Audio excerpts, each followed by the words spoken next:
మనపై దాడి చేస్తాను, జాగ్రత్త. మిస్టర్ గిల్, ఇక చాలు. తను పైలట్ల గురించి పాడుతోంది. వేళ్లకేంటంటే మనం ఈ విచిత్రమైన పొగమంచులో ఉన్నాం. దయచేసి కొంచెం నేను చెప్పేది వినండి. నీ మాట వింటానులే. వెళ్ళి పని చూసుకో. అలాగే లెఫ్టినెంట్. షిప్ లో ఆడపిల్ల ఉంటాం కూడా బ్యాడ్లకే.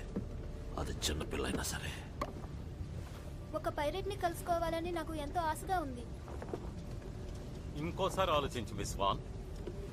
వాళ్ళు క్రూరులు, దుర్మార్గులు అంతా ఒకటే. పైరేట్ ఫ్లాగ్ తో సముద్రంలో తిరిగే లేదా పైరేట్ బ్రాండ్ తో ఉండే ఎవరినైనా సరే నేను ఖచ్చితంగా శిక్షిస్తాను. ఉరి బిగుసుకుంటే ఊపిరిపోవాలి. లెఫ్టినెంట్ రారెంగన్, మీ లక్ష్యాలేంటో నాకు తెలుసు, కానీ ఇలాంటి విషయాలు వింటే నా కూతురు భయపడిపోతుందని నా భయం. నన్ను క్షమించండి గవర్నర్. నిజానికి పైరెట్స్ గురించి తెలుసుకోవాలనుంది. ఎస్,